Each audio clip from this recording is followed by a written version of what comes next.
Why would you try to make us believe that rejection is a gift? Like, what is wrong with you? Let's get right into the nitty gritty. Like, I'm going to ask you the questions they're not going to ask you on Good Morning America. I'm a professional. Why would you try to make us believe that rejection is a gift when all it does is make us nervous, insecure, anxious? Now we're Yeah. people pleasing because I don't want to experience rejection. And here you come with your book telling me that rejection is actually a gift. It doesn't make sense. No, it doesn't make sense. And when God gave me the revelation, I was so confused. But I'm going to tell you the story that led to the revelation. So, when I was in high school, first of all, I was the chunky girl for most of my childhood, right? So I was never the girl that guys wanted. But when I got into high school, I lost some weight, and this guy who I really liked, he liked me too. And so he asked me to be his girlfriend, and I was just over the moon. So, anyway, he was smart, he was handsome, he was all the things. And one summer, he went away to do an internship at a state senator's office about 5 hours away. And he called me and was like, "Hey, I'm coming back in a week. I want to take you to the movies."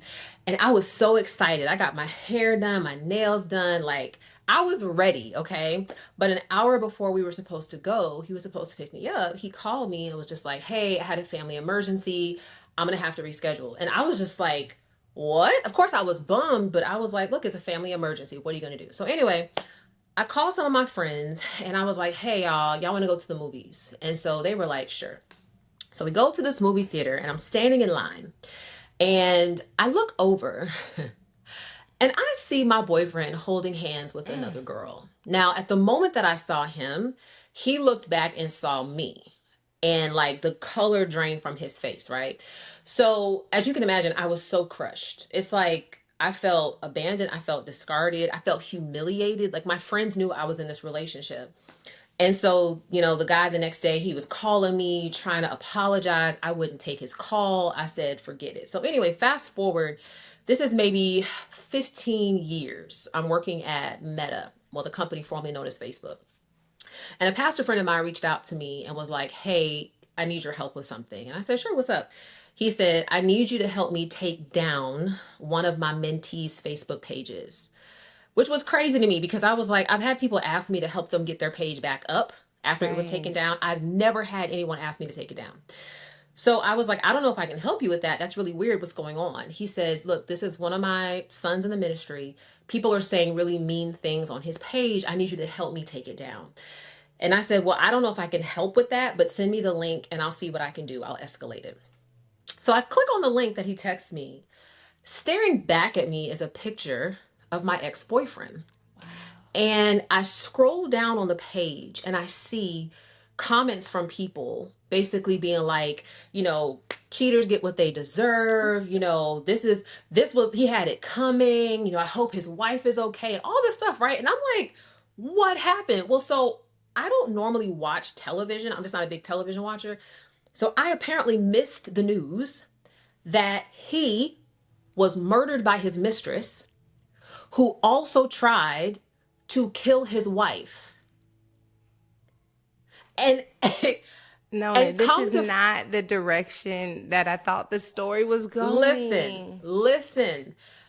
I I click on news articles, right? Because I'm like, this can't be real. I click on news articles. It is absolutely true. Not only was he murdered by his mistress, but he had been cheating on his wife with many women who came out of the woodworks after the fact. His wife is the woman he was at the movie theater with that night. And so in that moment, it's like Twilight Zone, right? Like the way you feel right now, like multiply it times like 50. Yeah. um, I was in a Twilight Zone because what I realized was I had thought he was cheating on me with her. Maybe he was cheating on her with me. And I could have ended up on either side of that situation. Yeah. And so when I prayed about it, I was like, Lord, thank you for protecting me. Because those 15 years, Sarah, I had been angry, bitter. I was so upset by what he did to me. But in that moment, the Holy Spirit said, Nona, you've been looking at rejection all wrong because you're so focused on the pain of it that you miss the purpose of it. And that's when he said, rejection is actually a gift in my hands. And I said, whoa. But I started to actually think about all of the rejection experiences I had experienced in my life. And I realized that in every single situation, pain was its wrapping paper, but there was a lesson on the inside of it that either shaped my character or propelled me into purpose. There was something in it that ended up being a gift. And so that's where it came from, was just recognizing that God can use it for your good and his glory, even when it hurts. You said pain was its wrapping paper. I feel like that is worth marinating on because some of us don't get past the wrapping paper. I've never had a gift that I thought was so beautiful that I don't want to open it.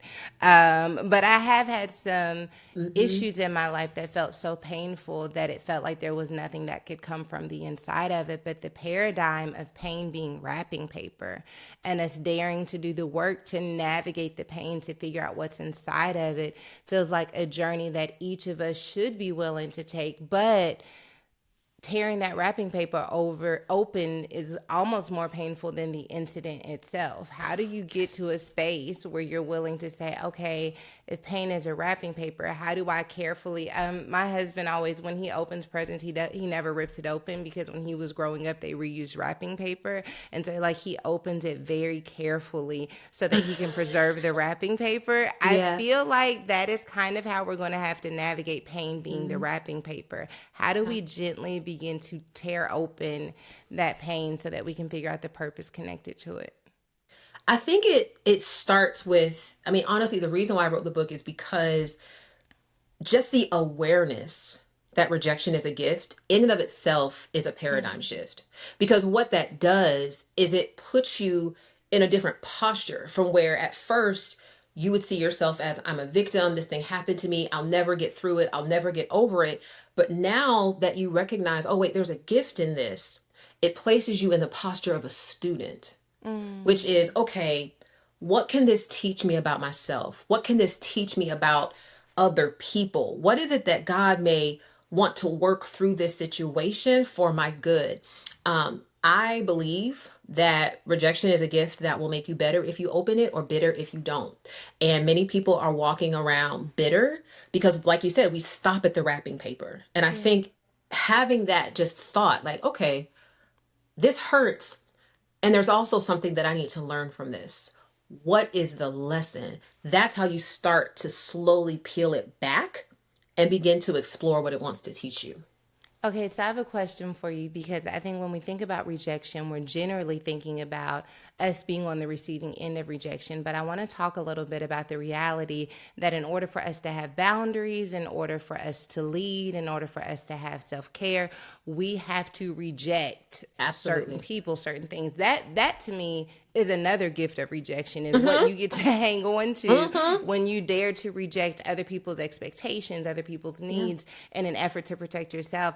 Has this paradigm changed the way that you handle the reality of rejecting other people? Do you think it's fair to say that when we set boundaries, we're rejecting other people? Let me start there. I think that's actually a really important insight, which is yes. Rejection is ultimately what we do when we say no to the demand that somebody placed on us. And sometimes rejection is necessary. It's a gift to us, but it's also a gift to the other person. And I'll frame it this way. I'm sure you understand this. There are people who see your success, my success, somebody else's success as an opportunity to build their empire on what God has built through you. Now, once you become aware of that, it is important that you place a boundary between you and that person, because otherwise that person will actually kind of absorb the glory that God has for your life for their self, and that will actually damage their character. And I Mm. think as leaders, one of the responsibilities that we have is to help people grow in character. So if somebody is like, I believe that I'm more qualified than you know they are, it's important to say no, because there's some learning and growth and development they have to do. Now, for the other person who's experiencing that, of course that's painful, right? Like, it's painful to have somebody close a door for you, but they're closing the door because they know that there's more growth needed. And so there's a gift in that rejection for you as an individual to have somebody close the door because you're not ready to walk through it yet. there's a gift in that. And so again, having that as like the thought paradigm, it becomes a learning opportunity on both sides of the experience. Man, okay, so this makes me think about all of the ways that I have betrayed myself in order to avoid rejecting someone else. What do you think we have to do as people who are in relationships, parenting, friendships, in order to reconcile the or normalizing? I'm going to use the word Mm-hmm. normalizing rejection because I Mm-hmm. do feel like if you've gone through trauma, if you've had some insecurities, rejection feels like a re-triggering. But do Yes. you think that we have to normalize rejection in order to both understand it, reconcile it for ourselves, but also to be okay with rejecting other people? Or does it feels like a wound every time? Of course, because in order to even experience rejection, we have to first have had the hope that we were accepted. So, Mm, like, you don't feel rejected because you didn't get a job that you didn't apply for. And you don't feel rejected because somebody you're not interested in isn't interested in you. As a matter of fact, you're like, thank you. Like, you don't feel rejected because somebody else's parents don't view you as their child. No, you feel so rejected good. because you applied for the job and didn't get it. Because you gave the best years of your life to someone and they walked away. Because your mother or your father, they abandoned you. And so when we experience rejection, it doesn't just injure our pride, it actually shatters our hope, which breaks our heart. That's what makes it hurtful, is because you have to have first had the hope of acceptance to experience rejection. That said, it's important to know that when rejection happens, it can teach you so much about yourself or about other people. As an example, growing up in my career professionally, one of the things that used to hurt me so much, because I've been an executive since I was 23. So I would be, my colleagues would be in their 40s and their 50s, and they would get together and have all types of social gatherings, and I would find out about it after the fact, right? Like I would find out that I wasn't invited, and that became a very primitive rejection wound for me professionally. But the lesson in that I had to learn later is that's not my tribe. Mm, And I want to sit with that for a minute, because I think some of us, we've been left out, we've mm. been overlooked, we haven't been included. And we take that so personally, like something's wrong with me, when in fact, all that's revealing is that's not your tribe. Don't take it personally. Just recognize that those aren't your people, so that you can actually move on and not become a perpetrator of the hurt that you experience. And I think that's why a lot of times people become what they experience. You become the bully. You become the one who leaves people out because you're trying to get back at people for a pain that you haven't addressed yet. Okay, so like I have so many light bulbs going off right now. First of all, the only way that we experience rejection is if we first had the hope for acceptance is like that's chef's kiss. That's a beautiful realization because I think we focus so much on the rejection that we don't Mhm. do the work of recognizing like there was some hope connected to this. I think that as you were talking, because I've definitely experienced like the rejection from tribes, and I feel like sometimes I feel like kind of like an island in my own little space, in my own little world, because I never really found like the groups. Like everyone's got these little groups, right? And I like have my business, and me and my business are my group. Yes, yes, Me yes. and my family and all of the business that the delegation lets me mind, that is my tribe. But I do feel like what I have come to learn about myself is that like my hope for acceptance into some of those groups were also hopes that it would some way increase my value or Yes. address an insecurity. And so the hope for acceptance was even rooted in something toxic. Because, like, if I'm one of them, then that will make me smart. If I'm one of them, then that will make me That's it. beautiful or intelligent or spiritual or Mhm. whatever it is. And so that hope is actually rooted in an insecurity. And so recognizing, like, where does that hope come from so that I can acknowledge whether or not I should have even had that hope in the first place. Like, maybe that hope needed to be broken. Maybe my heart Yes. needed to be broken in that way so that I could address that this hope was rooted in something that wasn't sustainable. You what you said gets to really the root of the message, which is rejection is often what we experience when our hope is misplaced. Mm, Because here's the thing, when your hope is rooted in Jesus, when your hope is rooted in who he says you are without qualification, Like I often think about how we use Jeremiah chapter 1 and 5 to talk about the sanctity of life, right? We say life begins at conception. And it's like, no, Jeremiah 1 and 5 said, before I formed you in the womb, I knew you, right? Before the sperm met the egg, I set you apart. Before your mother knew your father, I called you. And so the God of the universe decided you were necessary. And because of that, it really doesn't matter if we're accepted or included by man because God decided that you were necessary. And so when we place our hope in that fundamental, unchanging truth, it's like, okay, yeah, I wasn't invited to the thing. I wasn't included in the thing. It hurts because it hurts my humanity, but it doesn't affect my hope because my hope is in Jesus and what he says. Oh, that I feel like that's going to bless so many people right there. So can you tell me a little bit, like in the book, like what is the journey we go on? Like where do you meet us and where do you leave us? Yeah. So I start with a really formative rejection experience, and I'm a vulnerable person anyway because vulnerability is my ministry. But one of the things I talk about is my formative mother wound. I'm an only child. I was born to a mom who did not want to have children. And so her live-in boyfriend started abusing me at the age of 5. And I told my mom what he was doing to me. I told her around the age of 7. She had him arrested and I thought it was over. But on the day of his release from jail, she took me with her to pick him up and brought him back home. And the abuse resumed from that point, and she became physically and verbally abusive. And my childhood was marked by incredible trauma and dysfunction and pain. I tried to end my life at the ages of 9 and 11. And I share this with people because I think when you walk into the chapter that my life is on right now, you might assume, oh my gosh, her story must be great. She had a loving family. She came from, it's like, no, like I am a statistically improbable product of God's grace. And so I share that because I do believe that so much of the rejection that we experience in our adult years is because our identity is resting on a foundation that was cracked in our formative years. Wow. So I talk about that because one of the things that happened to me that was really, really, I think, damaging is when I got older, I tried to have a conversation with my mom about what happened in my childhood because I actually wanted us to have a healthy relationship. We've never had a healthy relationship. And what she said to me is she said, well, it wouldn't have happened if you would have just kept your legs closed. And so that's how she explained everything. And so it's rejection after rejection layered with all types of rejection that I carried into relationships. I carried into my profession. I have a chapter where I talk about the expressions of rejection. And one of the ways that rejection gets expressed is what I call explosion into ambition. Yeah. And that was my experience. It's like, I need to matter. I need to get the awards. I need to be the best. I remember there's not a student organization I was a part of that I wasn't president of.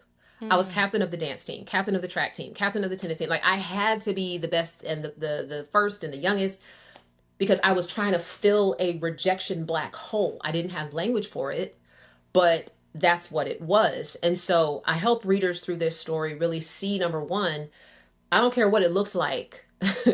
I am quite literally just a product of God's grace. But number two, all the insights that I received when God helped me to unpack my own rejection experiences, I'm just hoping will help people see it from a new light because God can truly use that pain to propel your purpose. So our theme for week 24 is surrender, and that's not just conference, like literally it is our theme for the year. I am wondering, in order to get to a place where your hope was rooted in Jesus, where your identity was no longer connected to those series of rejections, what did you have to surrender in order to get there? Oh man. This is going to sound trite, but it's true. Like I had to surrender the pain of my rejection because I did not realize, I literally did not realize until I started to do the work. I didn't realize how much it has shaped me, how much my personality was a derivative of the pain. Like I didn't know that so much of who I am today is because of the pain I experienced in the past. So I literally had to take all of that and lay it at the foot of the cross and just say, God, I'm going to believe what you have said about me. I'm no longer going to strive. It's funny. I don't normally have a word for the year, But in December of last year, the Lord gave me the word surrender for this year. That is my word for the year. And what happened was I was, at the chief executive level at YouVersion, which is the maker of the Bible app, loved what I was doing. And the Lord said that the assignment was over. He said, I've called you to be a light in dark places. This is a light in lit places. And I was like, but I like what I'm doing. I like what I'm doing. He said, no, you're going to have to surrender this because your rejection has caused you to seek your identity in roles and titles. So I literally had to surrender that pain to God and be like, you know what, Lord, I'm giving this up. And so now I've been in full-time ministry, full-time consulting, just doing what God's called me to do. And I remember when God told me to step away from that role, the first question that popped in my mind was, but if I'm not an executive, what am I? Wow. So I had to surrender that and just trust that God can do something powerful with and through it. I love what you said about like I had to be willing to lay that pain of rejection down and truly believe. A lot of times when people are like, I don't know how to surrender, and I'm praying. We're recording this before conference, but I'm pretty sure it's airing after conference. Mm-hmm. But one of my prayers for We 24 is that I will be able to advocate for surrender being an exchange of beliefs. Yes, that's And it. it is. That's It's it. a It's an belief exchange. system that you have to be willing to let go of, that my life needs to look this way, that I should have had this, I should have had that, I should be here, I should be there, and to surrender to receive the acceptance of like this is what my life is and this is all my life needs to be. Like Yes. to accept that Yes. not from a place of like grief and reluctance and giving up and resignation, but hope that where I am and what I have is all that I need. Like that is Yes. my greatest prayer.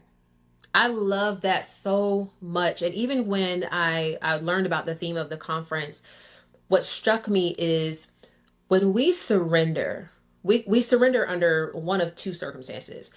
We either surrender in fear because Yes. there's something that's more powerful than us and it's threatening us that if you don't surrender, I'm going to harm you. Or we surrender in faith, which Yeah. is I trust that you have my best interest in heart. And I trust that where you lead me will be Yeah. better than where I lead myself. And I think we have to come to that fork in the road, which is which type of surrender? Because when I think about even like marriage, right? When I said those vows with my husband, I wasn't surrendering in fear. I was surrendering in faith that I Yeah. believe that what we're going to build together is better than what I could build on my own. And so, yeah, you're right. There's so many of us that are protecting parts of us because that's all we know. But when you know that God is for you, you can surrender everything to Him because you know He has your best interest at heart and He'll always love you better than you can love yourself. Man, I feel like that's the greatest opportunity that we have right now as leaders, as women in ministry, is to express the love of God to others, not just women, but to others in such a way that they can trust again. I feel like Yeah. life has been so scary and unpredictable and uncertain that it's difficult to believe this whole God's in control and everything's going to be good. Like trying to express that you're going to be okay, that good is not a situation, that good is not in a bank account, good is in my soul. I can find a way to good no matter what, because I can find the presence of God and He'll lead me and He'll talk with me and He'll guide me and He'll comfort me. I'm going to be good. Like, I feel like that's just the greatest opportunity. And I think to the point of the book is how we be able to begin to see rejection as a gift. We had Viola Davis book for conference this year, and then she had something change with her production schedule and she couldn't come. And my immediate response was like, that's okay. We want what God wants for conference. Like, Come on. and then about 3 weeks later, I was like, it's not okay. Actually. Listen. Well, let me tell you what's so funny about that. So, there's so many reasons why I'm grateful for you, but one of them I will say is as I'm releasing a book about rejection, I have been experiencing so much rejection. I And bet, it yeah. it has been, and it's funny because I remember saying to God, I was like, Lord, I walked this message out to write it. Yeah. Why am I walking it out again to release it? Like, I Make it just make sense. listen. But what was funny was one day in particular, I had got some news about something that I really had my heart set on, and it wasn't going to work out. And I remember just being like I was so hurt by the whole thing, and so I went and I like ugly cried. Right, I was just like Mm-hmm. ah, and I Mm-hmm. ugly cried. But after I got done crying and just telling God just how hopeless I felt and how hurt I felt, and I just kind of I sniffled and I felt better because I released it. No lie, about an hour and a half later, you sent me a voice memo. No lie. Really? And you were like, girl, we gonna get you on this podcast. And it was Oh, just oh, it was one of those things where I oh. felt like I felt God wink at me. Mm-hmm. And he was like, you have to understand, I hold it all in my hands. I hold it all in my hands. And so just trust me. I am a good father. And it was just so encouraging to me to know that even in what may seem like a small thing, God sees and he hears. And so that's part of surrender, is knowing who God is. And yeah, that whole thing with Valdez, I know you was like, oh Lord, yes, Father, what? And sometimes we're so spiritual. We be like, well, Lord, whatever you allow. But at the end of the day, you be like, Wait a minute. God, wait a minute, Jesus, now.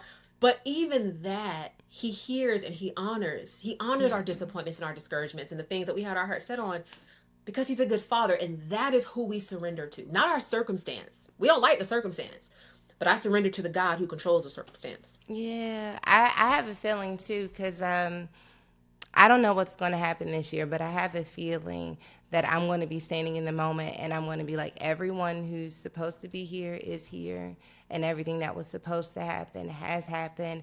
And Yes. my plan was better than your plan, and this would not have happened had your plan. Like, I just know, Yes. that's what I trust about God, is that, Yes. like, though I am discouraged and maybe disappointed right now, and I'm willing to tell you that I am also waiting with much anticipation and expectation for Yeah. the moment where I see that it had to be this way. I Yes. think that part of experiencing God's faithfulness is staying in the tension of disappointment, so Come that you on. get to the other side and realize that what I was calling disappointment was actually the setup. It was actually construction. It was actually how I was being built to experience Yeah. the greatest version of myself and to experience a new wave of God's glory. I do believe that, like, wholeheartedly. Well, because God sees, like, one of the through lines in the book. I was reading in First Samuel chapter 16, when this was like a year and a half ago, and I was going through a really painful rejection experience. But I was reading it, and I saw in the text how, after David was anointed the next king, how it says that the spirit of the Lord departed from Saul, and it says it was replaced by a tormenting spirit. And the text then said that, Saul was being tormented. So his attendants were like, hey, we should find somebody who can play the lyre. They'll play and it'll soothe you. And whenever the evil spirit comes on you, you'll feel more calm. And the king was like, okay, cool. Like, who? And it said that a servant in the king's court said, I have seen the son of Jesse of Bethlehem. He plays the lyre, he's fine looking, and God is with him. And Saul was like, okay, bring him to me. What caught me in that text when I read it is, of course, the son is named David. David wasn't in the room. Saul didn't know who David was, but a servant who was in the king's court knew who David was and placed David's name in the room. And the reason why I bring that up is so many times we feel discouraged because the king, the person with the platform, they didn't choose us, right? But God will use a servant in the king's court to place your name in rooms that you don't even have access to. This is the God that we serve, the one who's like, I know that door closed in your face. I know that window slammed shut and you had your heart set on it. But he's like, I've set up a servant to be in the room who's going to place your name in it. And you can take your courage from that. Like, God, he's just faithful. And so that's where I take my courage from. When things don't work out, I'm like, okay, God, I know you're faithful. I'm going to believe that you're faithful, because if you can do it for David, you can do it for me. How has embracing this gift of rejection changed the way that you pursue your dreams? Because don't you think that so many more of us would be fearless in the pursuit of our purpose and dreams if we weren't looking for the hope of acceptance? Like, wouldn't Ooh, we be more obedient if we weren't hoping to also be accepted in our obedience? listen, when I say you hit the nail on the head, so Mm. much of what we don't do is because of a fear, a preemptive fear of being rejected. I know people right now who have business ideas, book ideas, um, people who want to leave relationships that are no longer serving them, but they don't do what they need to do because they're afraid of what somebody will say. They're afraid of being discarded. They're afraid of not being chosen. And it's like, if you can just recognize that whatever happens, if rejection happens, there's a gift in it. If you can recognize that, yes, you will literally take the brakes off because it's like, what's the worst that can happen? I get rejected. Yeah, Okay. right. Moving on. Yeah, absolutely. Oh man, that is so good to me. I feel like I know your book is already going to help so many people because didn't you preach a message that kind of went crazy viral? Yes. Yeah. Yeah. And it's amazing. I've actually had people like of other faiths see the message and convert to Christianity because of the Mm. message. And like what's funny though is I remember when we uploaded the Gift of Rejection message about a year and a half ago, we just uploaded it. I didn't think anything about it at all. And I remember people started to text me, like just random people that I haven't talked to in years were like, I just saw this message. Oh my gosh, it blessed my life. And I was like, really? And so I went to YouTube and I was like, how have a few 100,000 people seen this thing in like a week? How YouTube? But God has been using it to heal people. And that's what let me know, okay, I need to write this in a book because you can only say so much in a 40-minute message. Yeah, yeah, yeah. But there's so many layers to it that I decided then, okay, this is the message I think God wants me to write. What do you think you're most proud of as it relates to the book? And I am most proud of my honesty in the book. Because Mm. there's a temptation to Yes. curate yourself, Be an right? And like expert. Yeah. yeah, yeah. To like present yourself in the best light. But I'm really proud of my honesty because as people have started to read even like the manuscript and the sample chapters, they have already said this has set me free from things I didn't even know I was still wrestling with. This has Mhm. given me language for pain that I could not even articulate. And I mean, look, you cannot address a pain that you can't name. You just can't. So once you have the language for it, now we can address it. So yeah, the vulnerability. And I've done a few interviews. One of the stories I tell in the book, I won't go into it in too detail now, but years ago, I had a procedure done because let me describe it this way. My father had a flat chest and a booty. My Okay. mom had the breasts, but she had no booty. I Okay. got my dad's chest and my mom's booty. So just Jesus. flat.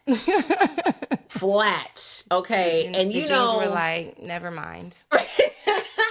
as a black woman, I got Hmm. made fun of so bad because I didn't have a booty. So some years ago I decided to get that procedure to try to get me a booty, and that mug burned off in 6 months. It was gone. What It you was mean gone. it burned off? Listen, so it's a fat transfer procedure. Okay. Period. Yeah. Hmm. So they take fat from one place or multiple places and they put in your booty. Well, I work out a lot. And the doctor told me, he said, look, after you get this procedure, you cannot work out as hard as you do because you'll burn the fat. I was like, child, I'm not going to have a booty and be unhealthy. So I started working out, and in 6 months, it was gone. And Jesus. through that experience, I learned a lot about insecurity. But I share that because I've done some interviews about that procedure, and I've had people be like, I can't believe she's telling people that she's supposed to be a woman of God. How could she say? And I smile when that happens because I'm like, well, this message isn't for you. Because I've Hmm. had other women reach out to me and say, I was planning to get that procedure. And after hearing your story, I'm canceling it. And Wow. so that is what I'm proud of. It's just the honesty so that it could be a mechanism of awareness and insight for people. So I know, okay, just remind us when it comes out, all of the things. Like, are there any other ways that we can connect with you while you're sharing this message? I know people are probably going to go and watch the message for sure that went viral on YouTube, but how else can we get connected with the book? Sure. So it comes out October the 1st, and it's available on all the online platforms. You can connect with me on all my social media. I'm on Instagram, Facebook, and YouTube at Nona, not Nora. You can connect with me there.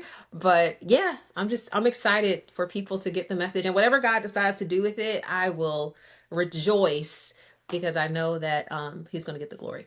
Amen. Thank you. Thank you so much for sitting down and chatting with me. Thank you for having me. I appreciate you.